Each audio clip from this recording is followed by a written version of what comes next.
जो मैंने आप सबको बात बोली थी कि आफ्टर एफपी, और इस बार बोला भी था कि इस बार आफ्टर एफपी पक्का लेके दिखाऊंगा आप लोगों को, एंड वो हम लोगों ने लिया। 700 समथिंग पिप्स में क्लोज किया, क्योंकि मार्केट काफी अच्छा बुल मूव दे चुकी थी, बट उसके बाद डेली क्लोजिंग था। मैं रिस्क नहीं लेना चाहता था ये सोचकर कि स्ट्रेट अवे बुल आया है, अब वो रिट्रेसमेंट करने बैठ गई तो फिर मेरे लिए अगेन एक प्रॉब्लम है। तो मेरे को रिट्रेसमेंट वाले चक्कर में फंसना नहीं था। तो इसलिए मैंने सोचा कि यार बेटर है कि ट्रेड को पहले ही क्लोज कर लूं, एंड वही 100-200 पिप के लिए मैं अपना 700 पिप की ट्रेड मिस कर दूं, तो वो इलॉजिकल है। ठीक है, तो मैंने थोड़ा सा ये सोचा। आशु भाई, आपने क्लोज करी है नहीं करी? भैया मैंने तो 55 पे कर दी थी क्लोज। पता है, तो भैया ऐसे लेट हो जाता तो वो ज्यादा बुरा नहीं लगता, बट ट्रेड कट करने के बाद अगर ट्रेड मूव दे देती है तो उससे ज्यादा बुरा तो भाई ये बहुत भैया पिछली एनएफपी यही हुआ था। 350 पिप्स तो मिल ही रहे थे सेलिंग में, बट फिर वो ऐसा लीड करके फिर सब कुछ ही खराब कर दिया था पिछले महीने। तो आई थॉट कि कोई नहीं, इस बार 400 पिप्स में इनफ है मेरा जो हाँ, भी है। बस ये तो ये चीज है कि आप खुद से सेटिस्फाई हो पा रहे हो, देन उससे उससे उससे ज्यादा तो हमें और कुछ नहीं चाहिए, है ना? बिल्कुल।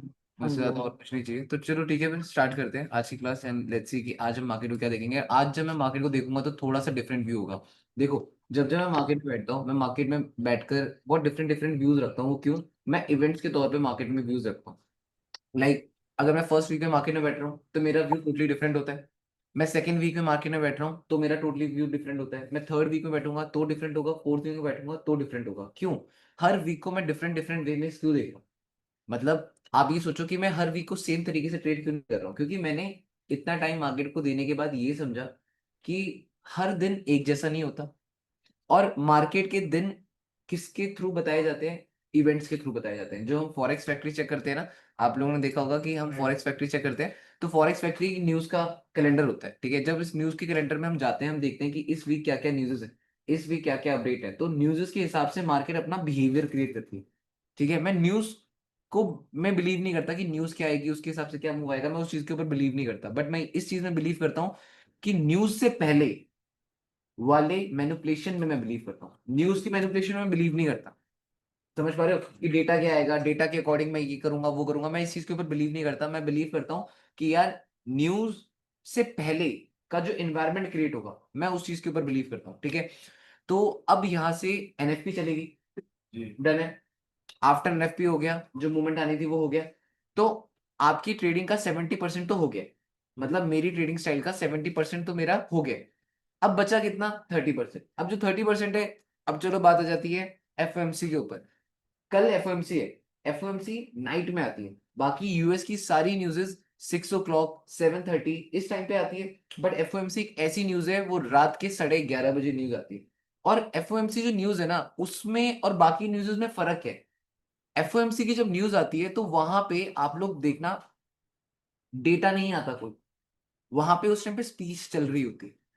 समझ पा रहे हो ना? वहां स्पीच चल रही होती है, वहां पे उससे क्वेश्चंस पूछे जा रहे होते हैं, वो आंसर कर रहा होता है। मतलब क्वेश्चन आंसर राउंड चल रहे होते हैं, कंट्री की ग्रोथ से रिलेटेड, मतलब जो भी फाइनेंस फाइनेंस सब चीजों से रिलेटेड की उनसे उससे जब डिस्कशन चल रही होती है ना, उससे क्वेश्चंस करते हैं मीडिया।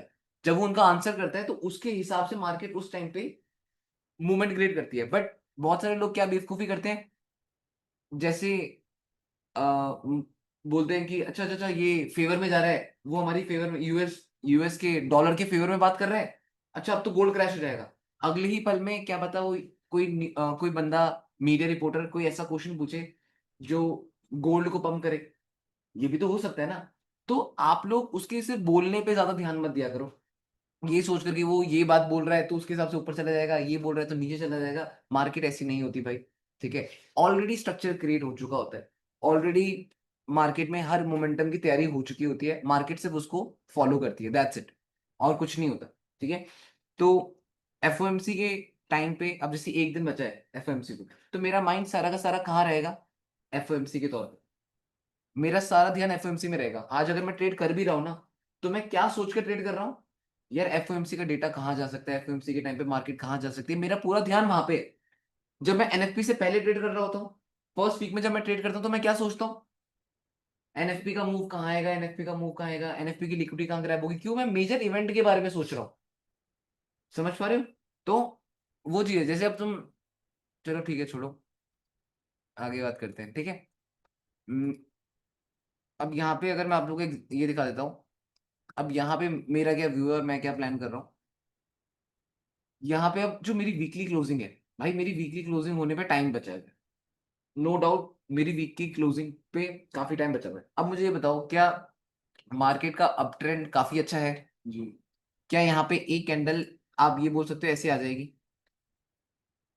क्या एक कैंडल ऐसे जा सकती है? हाँ हाँ, क्योंकि प्रेशर ऑलरेडी है। जिस साइड का प्रेशर है वहां ऊपर फटने में कोई दिक्कत नहीं है, बट जिस साइड का प्रेशर है ही नहीं, उसके अगेंस्ट सोचना ये मुश्किल। ठीक है, अगेंस्ट भी लॉजिकल सोचो, इलॉजिकल मत सोचो। लॉजिकल सोचो कि मान लो भैया यहां से यहां तक गिर जाएगी, वो पॉसिबल है। बट आप बोलोगे भैया यहां से यहां चली जाएगी, सॉरी यहां से यहां चली जाएगी, वो पॉसिबल नहीं, डन है नहीं है। ठीक है, तो अगर मैं मंथली वीकली के अकॉर्डिंग बात करूं तो भाई मार्केट का बुली ट्रेंड है। बची बात यहाँ पे देखें, तो यार काफी अच्छी कंसोलिडेशन हुई थी। याद है इतने दिनों तक मार्केट ने यहाँ पे लोगों को फंसा के रखा, मार्केट ने यहाँ पे लिक्विडिटी हंट करी, एंड देन मार्केट ने बुल मूव दी। तो मार्केट अभी बुल मूव दे रही है। एक बात याद रखना सब लोग, गोल्ड को जब भी हम ट्रेड कर रहे होते हैं तो प्राइस एक्शन के अलावा हम यहाँ पे क्या चीज नोटिस करते हैं? Psychological number. अब साइकोलॉजिकल नंबर्स क्या होते हैं? लाइक अगर आप 3680 है तो 3700 एक राउंड नंबर है, 3700 एक राउंड नंबर है, तो ये एक साइकोलॉजिकल नंबर। यहाँ पे अगर मैं बात करूं 3650 आया ना, क्या है ये? साइकोलॉजिकल नंबर है, डन है। आप यहाँ पे ये सोचो 3600 क्या है? एक साइकोलॉजिकल नंबर है, मान रहे हो? तो जब मार्केट में सपोर्ट रेजिस्टेंस नहीं होती, देखो सपोर्ट रेजिस्टेंस क्या होती है? सपोर्ट रेजिस्टेंस मींस अगर मार्केट ने यहां से नीचे गिरी, तो यहां से क्यों गिरी? क्वेश्चन, मैं क्वेश्चन करूंगा भाई, अगर मान लो मेरी मार्केट काफी अच्छा बुल ट्रेंड लेकर आ रही थी, ये वो यहां से नीचे गिर गई, तो मैं क्वेश्चन करूंगा कि यहां से क्यों गिरी। आंसर मेरे को मिल जाएगा कि भाई कुछ तो है तभी तो गिरी, कुछ होता ही नहीं तो गिरती नहीं, गिरती ना। अगर यहाँ पे कुछ होता ही नहीं तो क्या ये यहाँ से गिर सकती थी? नहीं गिर सकती थी, यहाँ पे कुछ था तभी तो ये गिरी। तो यहाँ पे अगर मैं आप लोगों को बताऊं तो ये जो पॉइंट है वो मार्केट के लिए क्या है? भैया अब थोड़ा सा एक बार स्टॉप कर रहा हूँ। एक्चुअली बोल नहीं पा रहा था भैया, मुझे बस ये बता दो कि मेरा ना फंडेड में एक ट्रेड चल रहा है, हम्म, उसमें अराउंड अभी 750 पिप चल रहे हैं भैया, और मैंने 0.05 रखा हुआ है और 97 पे टारगेट रखा हुआ था। अब वो वहां से, अब मुझे समझ में नहीं आ रहा क्लोज ही कर दूं या फिर चले रहने दूं। आशु भाई, जब मैं बताता हूँ, ट्रेंड बुल है, काफी अच्छा बुल है, मार्केट काफी अच्छा मूव दे सकती है और इवन आपका टीपी भी दे देगी। बट यहाँ पे बात सिर्फ और सिर्फ 100 पिप की है, 100 पिप के लिए नया $90 डिसीजन। की है भैया, बस बात ये है। हाँ, क्या चीज? $90 पे थोड़ा सा रखा हुआ मैंने टारगेट, फिर वो अकाउंट भी क्लियर हो जाएगा, ऐसा रखा हुआ था। अच्छा, अकाउंट क्लियर वाला है क्या? हम्म, तभी 0.05 ही रखा है। अब जैसे भैया उसने 95 से रिजेक्शन लिया है, तो मतलब ये है कि 5-7 दिन और परेशान कर सकता है, मतलब मुझे ऐसा लग रहा है। मतलब मेरे को ये लगता है 97 तक है तो भाई ये तो आपका टीपी दे देगा, ठीक है। ज्यादा ज्यादा वो यहाँ आएगा। यहाँ तो नहीं दिख रहा यार, 50 तो नहीं आएगा, हाँ है ना? फिर ठीक है, ये है डन कि है। रिट्रेसमेंट है, फिर एक बुल मूव दे देगा, ठीक है। तो मैं क्या बता रहा था अभी आप लोगों को, किस चीज के बारे में बता रहा था मैं? साइकोलॉजिकल नंबर के बारे में बता रहा था ना। हाँ, तो अब जैसे मान लो ये पॉइंट है, ये पॉइंट मेरा है भाई रेजिस्टेंस, जो मैं अभी तुम लोगों को बता रहा था। अब मान लो रेजिस्टेंस सपोर्ट के बारे में कैसे पता लगता है कि जिस भी पॉइंट से मार्केट रिजेक्ट हो रही है वो एक रेजिस्टेंस एक्ट होता है, जिस भी पॉइंट से रिजेक्ट होकर मार्केट उठ रही है वो सपोर्ट एक्ट होता है। बट अगर मान लो मार्केट यहाँ पे आई, मुझे नहीं पता ना यहाँ पे रेजिस्टेंस है या नहीं है, बट जब उसने इस पॉइंट से नीचे गिरी, तब जाकर मुझे पता लगा कि ये पॉइंट तो रेजिस्टेंस है। क्यों? क्योंकि यहां से मार्केट गिरी है। क्लियर हुआ? अब इन फ्यूचर अगर मार्केट दोबारा से यहाँ पे आएगी, तो क्या मैं ये कंसिडर करूंगा कि ये रेजिस्टेंस है? क्यों? क्योंकि पास्ट में इस जोन से गिर रखी है, और वो भी तब जब कैंडल इसके नीचे क्लोजिंग देगी। मैं रनिंग कैंडल पे हाथ नहीं लगाऊंगा, जब कैंडल यहाँ पे क्लोज होगी, क्योंकि अगली कैंडल क्या पता इसका ब्रेकआउट दे दे। अगर ब्रेक हो गया फिर तो रेजिस्टेंस नहीं है। अब मार्केट ने क्या करा, आई, क्या करा इसमें, रेजिस्टेंस से करा। पास्ट में यहाँ पे रेजिस्टेंस था, अगेन इसने क्या करा, रेजिस्टेंस। मुझे पता लग गया कि हाँ भाई ये पॉइंट क्या है, रेजिस्टेंस पॉइंट, मार्केट गिर गई। ऐसे ही करते करते भाई मार्केट ने, अगर आप लोग देखोगे यहाँ पे काफी बार रेजिस्टेंस चेक कर रहे हैं, तो आपको इससे ये पता लग गया है कि कोई भी पॉइंट एक बार अगर रिजेक्शन ले लेते हैं, उससे हमें एक आइडिया हो जाता है कि भाई वो पॉइंट मार्केट के लिए क्या है, रेजिस्टेंस या जो भी है। डन है। अब अगर हम यहाँ पे आते हैं, भाई यहाँ पे आप लोग मुझसे बोलते हो कि भैया क्या ये पॉइंट रेजिस्टेंस है, मुझे कैसे पता कि ये पॉइंट रेजिस्टेंस है या नहीं, मैं कैसे बोल सकता हूँ कि ये रेजिस्टेंस है या नहीं, मुझे बस इतना बताओ, मैं कैसे बताऊं कि ये पॉइंट रेजिस्टेंस है या नहीं। अभी तो मार्केट में यहाँ से कोई गिरा ही नहीं, कुछ हुआ ही नहीं, तो मैं पहले से ही अंतर्यामी कैसे बन जाऊं कि मार्केट यहाँ से गिरेगी, ये तो अंतर्यामी वाली बातें होगी ना। अब ऐसे पॉइंट में जब आपके पास कोई सपोर्ट कोई रेजिस्टेंस नहीं है, तो उस टाइम पे आपकी हेल्प कौन करेगा, psychological number. Psychological, psychological number आपका भगवान है, ये समझ लो। ठीक है। अब यहाँ पे आप एक बार इसका नाम,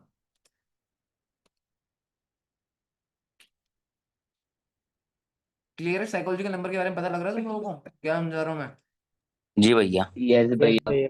पीयूष तेरा मैं करवाता हूँ, मैंने अभी मैंने आज ही देखी तेरी रील, ओके। करता हूं मैं तुम्हें कुछ, ठीक है। ओके भैया। ठीक है। अब यहाँ पे ये देखो कि अब यहाँ पे मुझे नहीं पता कि यहाँ पे रेजिस्टेंस है नहीं है, कुछ भी नहीं पता, क्योंकि कोई है ही नहीं आसपास में, अगल बगल में कोई दिख रहा है नहीं, तो मैं कैसे मानूं यहाँ से मार्केट नीचे गिर जाएगी। मार्केट कहाँ से नीचे गिरती है, रेजिस्टेंस से, रेजिस्टेंस तो दिख नहीं रही यहाँ पे, तो मैं यहाँ से सेल कैसे करूं, बात बनती नहीं बनती। अब इस पॉइंट में आपको हेल्प कौन करेगा, साइकोलॉजिकल नंबर। अब यहाँ पे साइकोलॉजिकल नंबर कहाँ है, 37।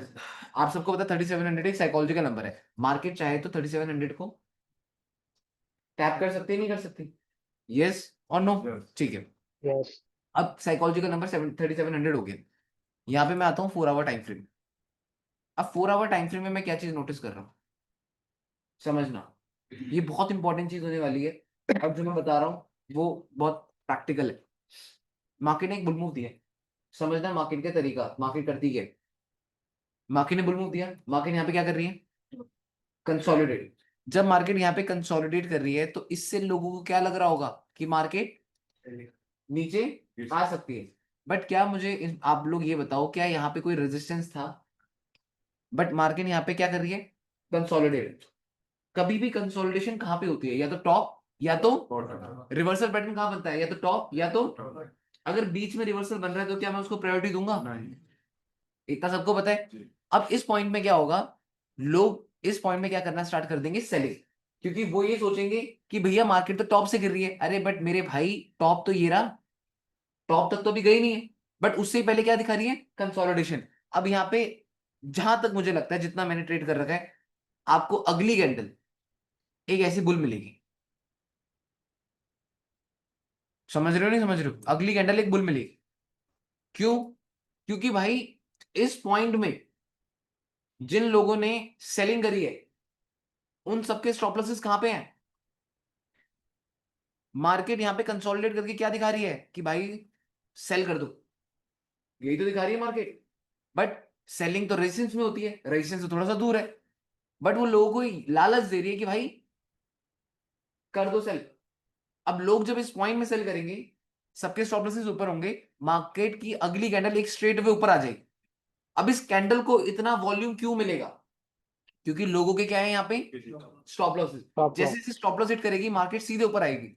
अब जब मार्केट सीधे ऊपर आएगी, उस पॉइंट में आपका मार्केट क्या टैप कर चुका होगा, साइकोलॉजिकल नंबर। अब इस पॉइंट में अगर मार्केट ने ऐसा एग्रेसिव मूव दिया है, तो मैं तब एक्सपेक्ट कर सकता हूं कि हाँ यहाँ पे मार्केट फर्दर बेयर मूव, समझ पा रहे हो। तो कभी भी रिवर्सल, कभी भी स्ट्रक्चर का मैं कहाँ पे वेट करूंगा, जब मार्केट टॉप या बॉटम में, ठीक है, बीच वाले जोन को मैं प्रायोरिटी नहीं देता। तो यहाँ पे जो मुझे लगता है कि अगली कैंडल स्ट्रेट अवे ऊपर आएगी, जो कि रेजिस्टेंस को टैप करेगी, इवन जब काफी अच्छा ट्रेंड हो, भाई अच्छे ट्रेंड में साथ जाओ, अगेंस्ट मत सोचो, समझ पा रहे हो, अगेंस्ट का ठेका तो ना लेना है हम लोगों ने। अब यहाँ पे क्या है भाई, कितना परफेक्ट जोन होने वाला है, ये क्या है, बॉटम से बुल मूव है, लगा दो फिर 50% फेवरेट रिट्रेसमेंट। अब भाई इस पॉइंट से अगर मैं ये देखूंगा, मार्केट ज्यादा ज्यादा यहाँ तक चली जाएगी, मैं ये सोच सकता हूँ क्यों, ट्रेंड क्या है, बुल रिट्रेसमेंट, अगेन क्या हो सकता है, यहाँ से नीचे गिरने के लिए क्या चाहिए, रिवर्सल। लेफ्ट हैंड साइड में क्या था, रेजिस्टेंस, रेजिस्टेंस, रेजिस्टेंस क्या बन रहा है? सपोर्ट, रेजिस्टेंस है ना? ब्रेक हुआ तो क्या बना? रेजिस्टेंस। एक रेजिस्टेंस सपोर्ट की कहानी सिर्फ एक लाइन की है। जब तक मार्केट नीचे है तो रेजिस्टेंस है, ब्रेक हुआ तो क्या है? सपोर्ट है। तो इस पॉइंट में जहां तक मुझे लगता है कि भाई मार्केट इस जोन को टैप करके एक फर्दर बुल मूव दे सकती है। ये भी ओपन क्लोज लिक्विडिटी भी हो सकती है। हाँ हो सकता है। और इवन हम कहीं से भी ट्रेड करें, कुछ भी करें, हमें हेल्प कौन कर रहा है? हमारी हेल्प कौन कर रहा है? ईएमए, ट्रेंड हेल्प कर रहा है। हमारी हेल्प कौन कर रहा है? ईएमए। हमारी हेल्प कौन कर रहा है? लिक्विडिटी। ये मेरी परफेक्ट एंट्री नहीं हो सकती। समझ पा रहे हो? जरूरी नहीं ये मेरी परफेक्ट एंट्री है, क्या पता परफेक्ट एंट्री यहाँ पे हो, बट मुझे पता है कि परफेक्ट एसएल कहाँ होगा? लिक्विडिटी के नीचे। तो मैं परफेक्ट एसएल के बारे में सोचूंगा ना। एंट्री भले ही अच्छी हो या ना हो, बट स्टॉप लॉस ढंग का होना चाहिए। क्लियर हुआ? डन। यार मेरे को परफेक्ट एंट्री लग तो रही है, मन भी कर रहा है ट्रेड पंच कर देनी चाहिए। भैया वहां पर 15 मिनट का ईएमए भी है।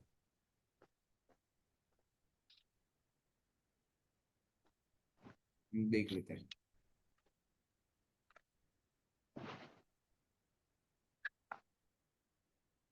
फोन निकालो तुम अपना, आपसे कह रहा हूँ।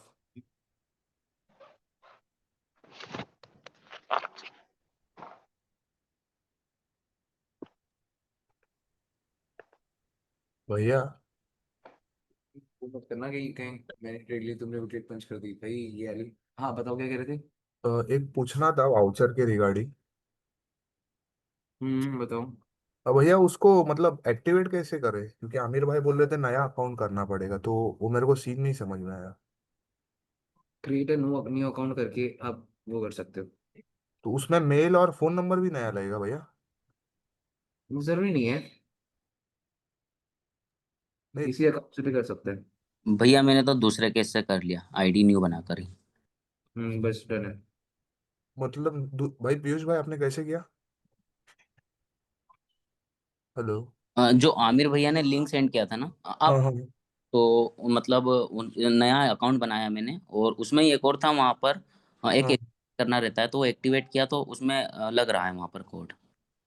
मतलब नया ये बोल रहे हो तो ईमेल और फोन नंबर नया डाला क्या आपने? अपन व्हाट्सएप पर बात कर लेंगे, मैं वहाँ बता दूंगा आपको, है ना? चलेगा चलेगा चलेगा, ओके। आपका नंबर मेरे पास नहीं है लेकिन। मैं निकले कर दूंगा मैसेज आपको। ठीक है मैसेज कर देना भाई, थैंक यू। और भैया उसमें ये भी रूल है करके एक कि सेकंड बस, रुक जाओ हाँ एक second। ओके।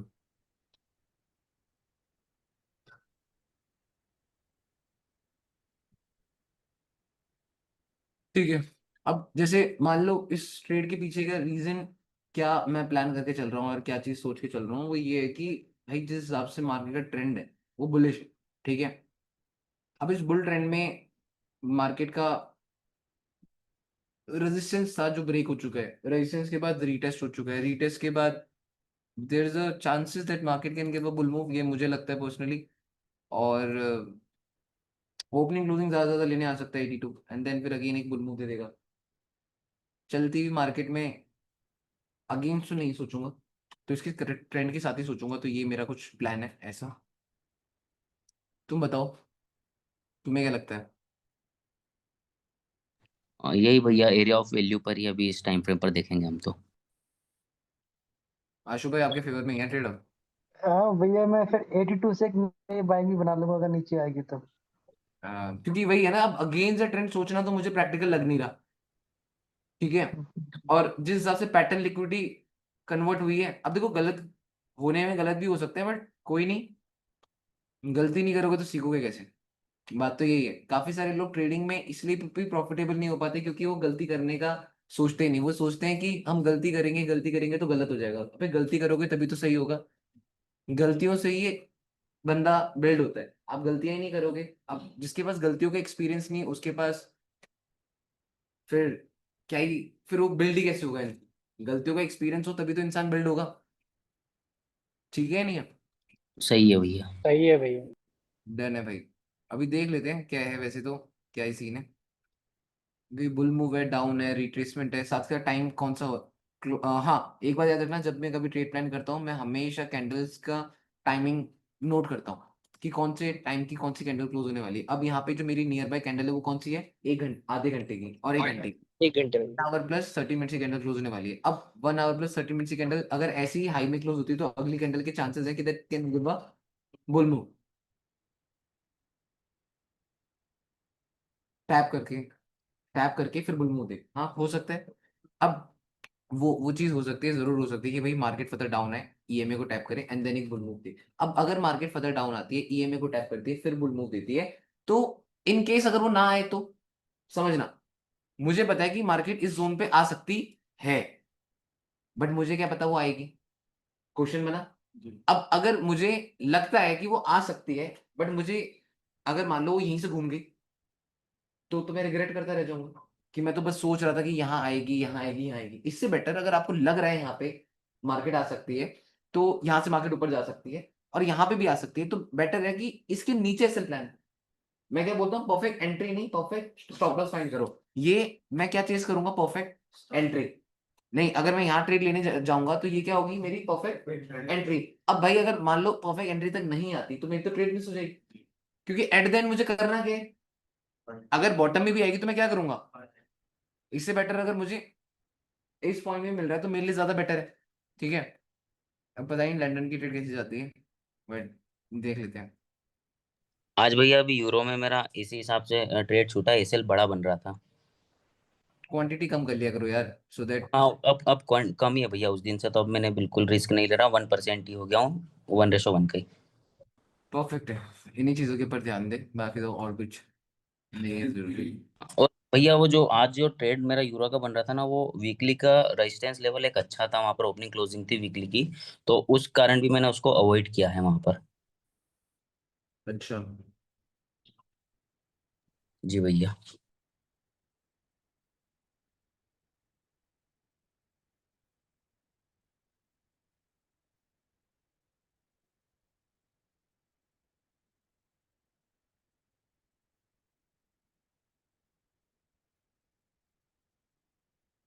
देख रहा हूँ मैं अगर।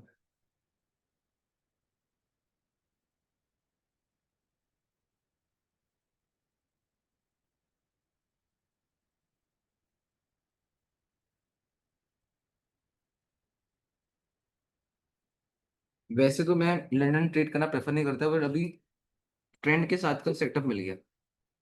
समझ रहे हो मेरी बात को। वैसे मैं लंदन ट्रेड करना प्रेफर करता नहीं हूँ, बट अभी मेरे को सेटअप के साथ का ट्रेड मिल गया, देन मेरे को लगा कि शायद देख सकते हैं। भाई लंदन में मैनिपुलेशन कम होती है, न्यूज नहीं रहती ना। यार मैनिपुलेशन कम होती है नहीं होती वो एक अलग चीज है, बट मेरे को तो लंदन ही अच्छा जमता है।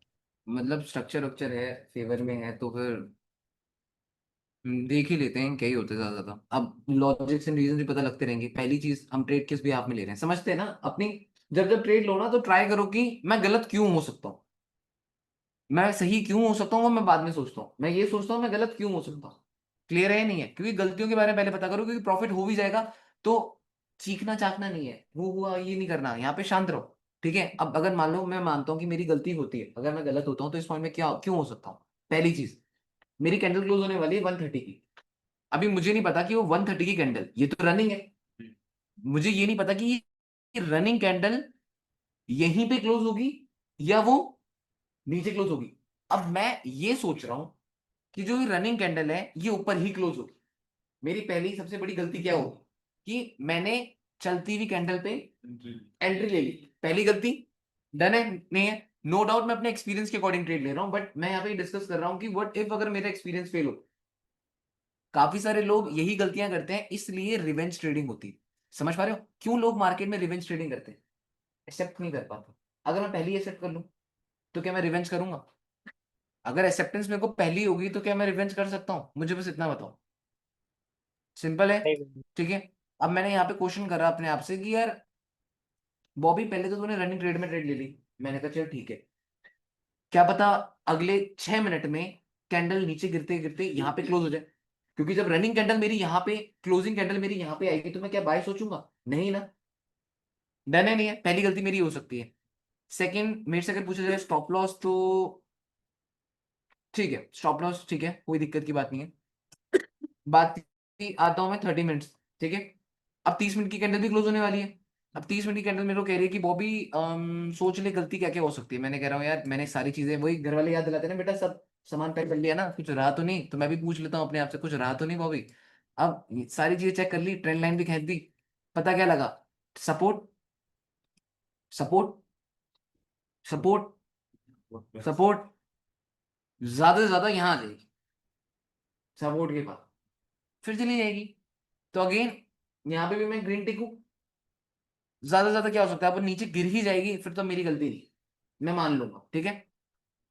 15 मिनट में आता हूँ, मैं बोलता हूँ कि भाई कंसोलिडेशन था, रेजिस्टेंस था, रेजिस्टेंस ब्रेक हुआ तो क्या एक्ट होगा? सपोर्ट। ट्रेंड क्या है? High high high high high high. तो सारी चीजें ऑन पॉइंट है, कंसोलिडेशन हो रही है, ठीक है। एक एंट्री यहाँ और बन जाएगी 84 में, बट मैं लूंगा नहीं, ठीक है। मैं जिसको लेनी है वो ले सकता है, बट मैं नहीं लूंगा, टू बी ऑनेस्ट। एक एंट्री ले लो काफी, एक और एंट्री ले लूंगा। तो जितनी एंट्रीज ट्रेडर ओपन करता है वो उतना ज्यादा अटैच हो जाता है।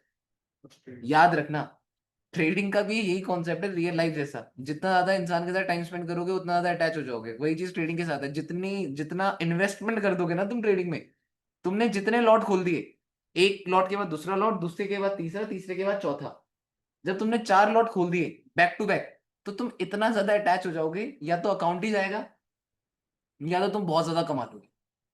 समझ पाए नहीं समझ पाए? तो ट्रेडिंग में भी अटैचमेंट की जरूरत नहीं है भाई।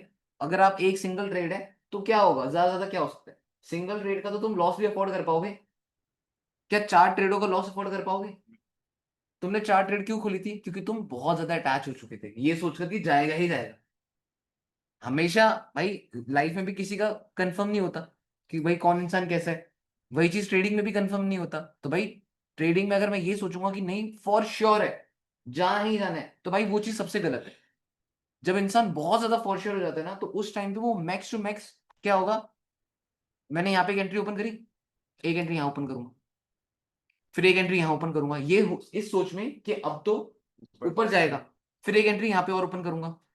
अब इतनी एंट्रीज ओपन करते करते 4 एंट्रीज ओपन हो गई।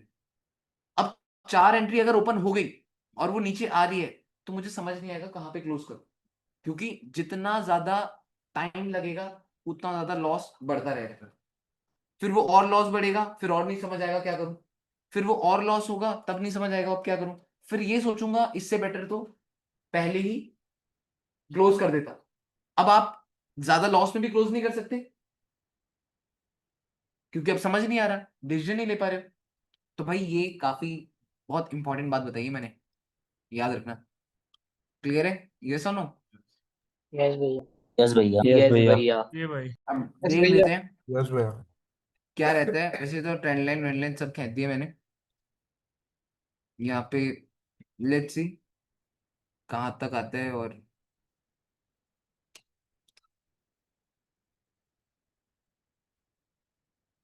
गलतियों के सारे रीजंस नोट कर लिए, ठीक है। एक गलती और हो सकती है, समझना। अगर मेरी मार्केट यहां से बुल मूव देती है और वो हाई ना क्रिएट करके क्या क्रिएट कर दे, तो क्या बन जाएगा? टॉप में डबल टॉप टाइप का स्ट्रक्चर बनेगा, जिससे there is a chances that market can give bear move, जो कि थोड़ा बहुत आ सकता है, ठीक है। तो ध्यान इसमें भी रहना चाहिए कि भाई एंट्री तो ले ली, कैंडल चलेगी कैसे, इस चीज के बारे में भी सोचना पड़ता है, ठीक है।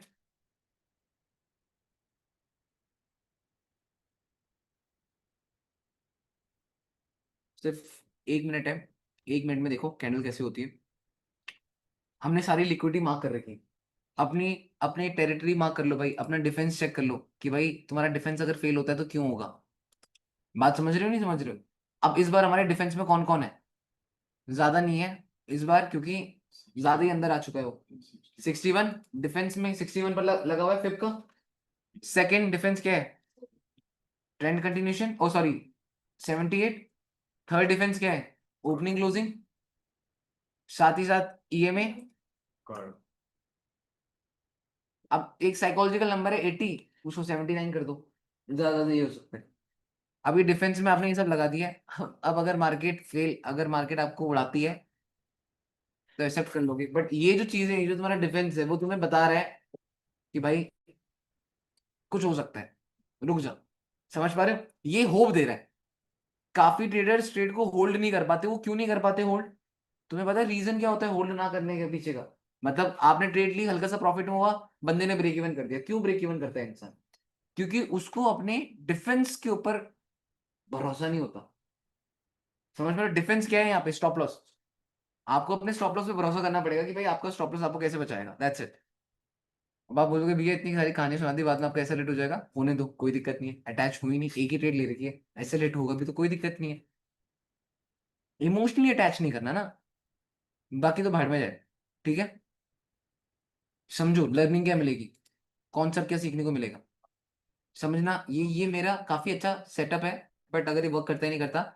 इसने कंसोलिडेट करा, जस्ट समझने की कोशिश करना। मैं अभी थोड़ी देर पहले तुम्हें वहां पढ़ा रहा था। इसने कंसोलिडेट करा कहाँ पे?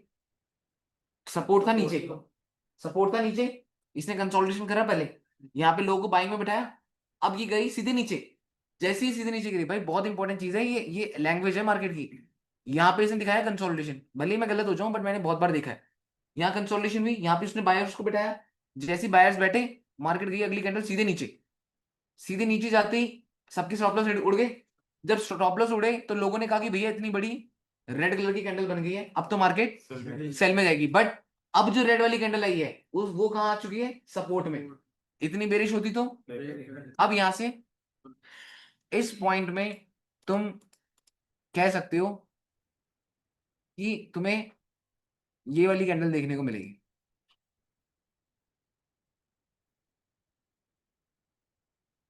समझ पाए नहीं समझ पाए? क्लियर हुआ? डन? तो भाई ये सब चीजें, बट देख लेते हैं क्या रहता है, कहाँ पे गलतियां होती हैं, क्या कॉन्सेप्ट बनते हैं, क्या लॉजिक बनते हैं। मैन, और कोई डाउट क्वेश्चन बताओ। इस पॉइंट पर तो मेरा तो नहीं है। भैया क्या स्टॉप लॉस को बड़ा करेंगे जैसे 75 के अराउंड, तब तो फिर रिस्क रिवॉर्ड सही नहीं रहेगा ना। देखो आशु भाई, रिस्क रिवॉर्ड के बारे में सोचना ही नहीं। रिस्क रिवॉर्ड में सोचना ही नहीं। अगर आपको किसी चीज में श्योरिटी कम है ना, then never think about risk reward. आप एक नया बिजनेस कर रहे हो तो क्या आप रिस्क रिवॉर्ड के बारे में सोचोगे, सर्वाइवल के बारे में सोचोगे? ठीक भैया, आप एक ठीक नया बिजनेस खोल रहे हो तो आप वहां पे प्रॉफिट के बारे में सोचोगे, ये सोचोगे कि यार बॉबी भाई साल भर तक बस बिजनेस चल जाए नेट टू नेट? ये बताओ। ठीक। सर्वाइवल भैया, सर्वाइवल सर्वाइवल सर्वाइवल। सोचोगे ना कि साल भर बॉबी भाई अगर नेट टू नेट ये बिजनेस चल गया तो दूसरे साल में तो मैं दबा के पैसा कमाऊंगा। दूसरे साल में आप दबा के पैसा कब कमाओगे? जब आपने एक साल नेट टू नेट निकाले। और एक साल नेट टू नेट क्यों निकाला? क्योंकि आपके लिए वो नया बिजनेस था। नया था। वही चीज मार्केट में, अगर आपको कभी लग रहा है कि सेटअप में ज्यादा मतलब अच्छा रिस्क रिवॉर्ड नहीं बन रहा, इसका मतलब मार्केट आपको ऑटोमेटिकली बता रही है कि आपके लिए कुछ नया है। मार्केट ऑटोमेटिकली बता रही है कि भाई यहाँ पे तेरे को स्पेस देनी ही पड़ेगी। जब मार्केट आपको कह रही है स्पेस देनी पड़ेगी तो दे दो, कोई दिक्कत नहीं है। क्वांटिटी कम कर लेना, रिस्क उतना मत लेना। 1:1 में सेटिस्फाई होना सीख जाओ। जरूरी नहीं कि हमें हाई रिस्क रिवॉर्ड ही चाहिए। जब 1:1 भी मिल रहा है इट्स प्रीटी गुड। बट हम 1:1 से क्या चीज बिल्ड कर सकते हैं? कंसिस्टेंसी। देन आशु भाई, मेक श्योर डन 1:1 से कंसिस्टेंसी बिल्ड हो जाए। देन एक साल बाद भाई 1:2 आप आराम से कर सकते हो। ठीक है? भैया। वो तो एक तो जनरल हो गया कि हाँ भाई कि आपको इन शॉर्ट ट्रेड ही नहीं लेना जब आपका रिस्क रिवॉर्ड सही से नहीं बढ़ा, ट्रेड नहीं लेना। बट जैसे अभी वाला है, एक जैसे ओपनिंग क्लोजिंग भी इजीली टैप भी हो सकती है, हाँ हो और थोड़ा सकता है। नीचे हाँ स्पेस तो भी स्पेस दे जिसने थोड़ा सकते सा हैं, कोई कम इशू दिया नहीं हो, है। हाँ तो स्पेस देने के लिए कह रहा था मैं ऐसे ट्रेड में। नहीं नहीं, कोई दिक्कत नहीं है, आप स्पेस दे सकते हो। हाँ ठीक ठीक ठीक। बाकी अपना इंडियन मार्केट देख लेते हैं भाई, कहाँ गए। भैया जो आपका इसमें एसएल है वो जब कैंडल टैप होती है तब एसएल लेते हो या क्लोजिंग पर? एक सेकंड बताता हूँ। चलो भाई, इंडियन मार्केट फाइनली पहुंच चुका है, जो हम प्लान कर रहे थे 1,10,000 पहुंच गए यहाँ पे। तो अब बताओ क्या क्वेश्चन क्या था भाई तुम्हारा? भैया मेरा क्वेश्चन था कि जो आप एसएल लेते हो वो टैप होने पर लेते हो या फिर कैंडल क्लोजिंग पर? मेरे को समझ नहीं आया। टैप होने पे और कैंडल क्लोजिंग पे एसएल लेते हो? आपका एसएल तो एसएल आता एसएल जहाँ है। लगा दिया वहीं होगा वो। तो टैप होगा क्लोज होगा वो मार्केट पे डिपेंड है। नहीं भैया, चला हुआ है ना मार्केट में कि जब तक कैंडल क्लोजिंग नहीं होगी तब अरे भाई कैंडल क्लोजिंग का सोचते बैठ गया फिर तो अकाउंट ही जाना है मेरा। मेन क्या है, नहीं ना ना ना, ऐसा नहीं, कैंडल टैप क्लोजिंग क्लोजिंग में एक चीज नहीं देखता भाई, जहां लगा दिया वहां लगा दिया, जहां एसएल है वहीं एसएल है, चाहे वो क्लोज हो चाहे वो टैप हो चाहे कुछ भी हो। ठीक है भाई, 1,10,000 पहुंच चुके हैं। इंडियन मार्केट का गोल्ड, क्या कह रहे हो? पार्शियल सब यहाँ पे कब बुक करते हो, जैसे आपकी अभी ट्रेड चल पार्शियल रही है? वार्शियल कुछ नहीं करता, अच्छा डिपेंड स्ट्रेटली। करता है, डिपेंड करता है ट्रेड के ऊपर। ट्रेड आपके एक्सपीरियंस के अकॉर्डिंग कितना दम रखती है। ठीक है, कभी कभी ऐसा होता है कि वॉल्यूम काफी अच्छा होता है। जैसे कल मैं ट्रेड कर रहा था, तो कल मैं ट्रेड कर रहा था, मैंने 200 का टारगेट था, 100 पिप में हाफ क्लोज करी, 100 पिप में हाफ क्लोज करी, 100 पिप में पूरी क्लोज कर दी, जो भी है। तो वो ट्रेडिंग स्टाइल है, वो ट्रेडिंग स्टाइल डिपेंड होता है आपकी एक्सपीरियंस के ऊपर, आपने कितना टाइम दिए अपने टाइम के ऊपर, कि भाई मैंने एक साल में ये चीज सीखी है, मैंने एक साल में ये समझा है, तब जाकर मैं वो एग्जीक्यूट कर पा रहा हूँ। तो it's totally depend upon your experience कि आपको पार्शियल बुक करना है नहीं करना। आप लोग जैसे मैं बोल दूंगा मैं यहाँ पे पार्शियल बुक करता हूँ, किसी किसी पॉइंट में मैं पार्शियल बुक ना करता हूँ, बट मैं आपको ये चीज कभी पढ़ा ही नहीं सकता कि पार्शियल बुक कहाँ करा जाता है और पार्शियल बुक कहाँ नहीं करा जाता। वो चीज आप अपने आप को पढ़ा सकते हो, कहाँ पे पार्शियल बुक करना है कहाँ नहीं करना। क्यों? आपकी आंखें बताती हैं पार्शियल बुक कहाँ करना है, कोई स्ट्रैटेजी नहीं बताती पार्शियल बुकिंग कहाँ होती है। समझ पा रहे हो? पार्शियल बुकिंग आपकी आंखें बताती हैं। क्यों? क्योंकि आपकी आंखों ने चार्ट को देखा होता है उतनी बार, आपकी आंखों ने देखा होता है कि भाई कितनी बार कितना मूव देती है, कितनी बार कैसा मूव देती है, तो आपकी आंखें एडजस्ट हो चुकी होती है कि मैंने पास्ट में ऐसा देखा था कि वो इतने मूव के बाद रिवर्स कर गई थी, तो यहाँ पे क्लोज कर दो। ठीक है, नहीं है तो ये चीज तो कहीं रखा ही नहीं, ये चीज कहीं पढ़ाई ही नहीं गई है कि भाई पार्शियल बुकिंग इतनी होती है, ये वाली बुकिंग उतनी होती है। अब यहाँ से 1,10,000 से भाई नेक्स्ट टारगेट है 1,15 का टारगेट है वैसे तो, बट मुझे लगता है कि 1,10,000 के पास में थोड़े टाइम कंसोलिडेट करेगी। ठीक है, but there is a chances कि 1,15 हम गोल्ड का नेक्स्ट प्राइस समझ सकते हैं, 1,15,000। भैया आपने भी अभी कोई ट्रेड बिल्कुल बॉटम से पकड़ी हुई है या आशु होल्ड भाई है? वही थी जो कल कल कल ही थी, 16 वाली ट्रेड कल क्लोज करी मैंने। तो भैया वो जैसे उसका रीजन वही है ना कि मार्केट स्ट्रक्चर अब हर महीने अलग अलग क्रिएट कर रहा है, जो भी उसका जैसे उसका रीजन सिंपल सा था, जब मैंने वाली ट्रेड ली थी तो मार्केट का फिब रिट्रेसमेंट था शायद से, ऐसे कुछ फिब के भी हाफ में दिया था। एक मिनट मैं देख के बता देता हूँ। नहीं भैया आप तो 1200 1300 1500 पिप्स कैप्चर करते हो ना एनएफपी में। अब जैसे कुछ ढंग का नहीं चल रहा है हर महीने, इसकी आशु भाई बात ऐसा बता है रहा कि हूँ मैं। देखो, ऐसा है कि 1,200-1,300 पे कैच करता हूँ, नो डाउट, ठीक है। बट जब मार्केट का बिहेवियर एंड मार्केट का सिचुएशन जैसा होगा वैसे एडजस्ट करना पड़ेगा। अब मैं अगर मार्केट के साथ जिद्दी हो जाऊं कि तू मेरे को 1,500 पे दे, अगर वो 700 पे दे रही है मेरे को, मैं वो नहीं ले रहा हूँ, क्यों? क्योंकि मेरे को 1,500 पे चाहिए, तो ऐसे तो भूखा रह जाऊंगा। तो एडजस्टमेंट वही तो कह करनी रहा हूँ पड़ेगी ना, भैया। जो मार्केट से मिल वही रहा है वही वो लेना सीख लो। आप उससे डिमांड कर रहे हो, मार्केट से डिमांड कर रहे हो, मार्केट से डिमांड मत करो, उसकी इच्छा होगी दे देगी। अब मार्केट की इच्छा ही नहीं, मैं डिमांड कर रहा हूँ, वो कहेगी भूखा रह साले, बात तो यही है। तो भाई भूखा तो नहीं रहना, तो ट्राई ये जी करना है भैया। कि जितना मार्केट का जोन हो, जिस लेवल तक का टेक प्रॉफिट हो, उतने में निकलो, दैट्स इट। अब जैसे इस बार था, मार्केट ने क्या करा, आपको दिखाता हूँ। आफ्टर एनएफपी के टाइम पे इस बार क्या क्या चीजें हुई भाई, काफी कुछ हुआ था। जैसे मैंने जो अपनी एंट्री प्लान करी थी वो इस जोन के अराउंड करी थी, 16 के अराउंड ना। तो यहाँ पे मैंने क्या करा था, फिब रिट्रेसमेंट लगाया था। ठीक है, ठीक है अशु भाई, हाँ जी फिब भैया। रिट्रेसमेंट लगाया, यहाँ पे 61% फिब रिट्रेसमेंट था। जैसे मार्केट ने 61 टैप करा, तो भाई मेरे को ये हो गया कि भाई 61 टैप हो गया। और साथ ही साथ आपको याद है मैं क्या बात बोलता हूँ, जब आपकी जिस साइड से एनएफपी का मूव मंडे को स्टार्ट होता है, याद करना, सीपीआई के दिन मार्केट उसी तरफ आती है, याद है? भैया यही बात तो यस भैया। दिमाग में लेके ट्रेड लिया था। अब भैया ये देखो, यही अब सोच कर मार्केट ट्रेड आई, लिया था। जैसे नीचे आई, भाई मेरे को था कि इतनी बेरिश होती ब्रेक करती, अब भले ही इसको स्ट्रक्चर बनाने में कितना भी टाइम लगे, बट इसने जाना ऊपर ही है।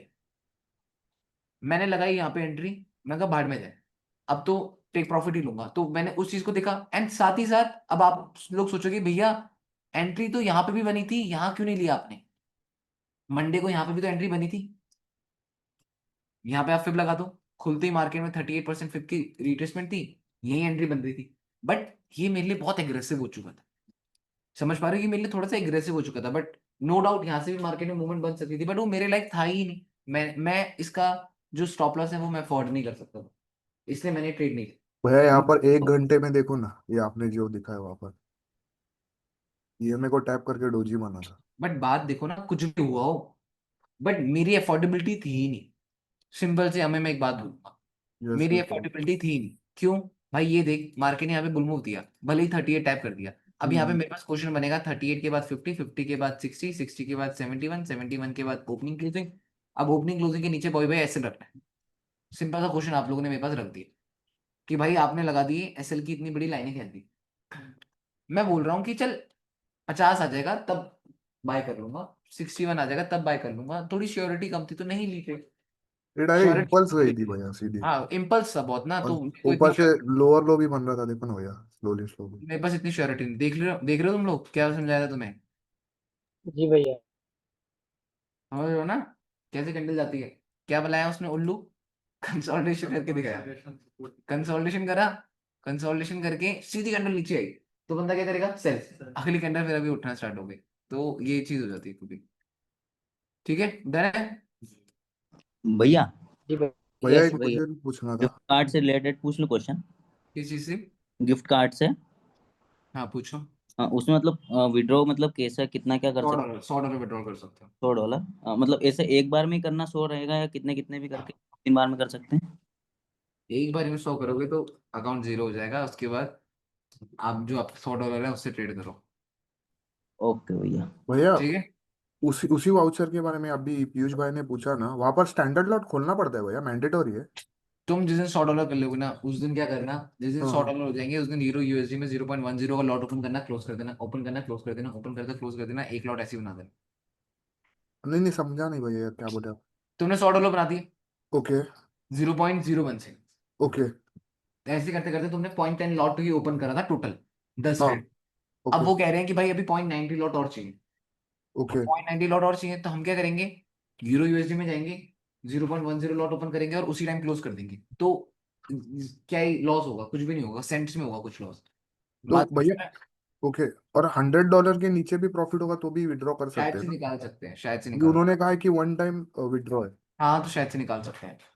ओके भैया, थैंक यू। ओके चलो डन फिर। Okay guys. थैंक यू भैया। थैंक यू भैया।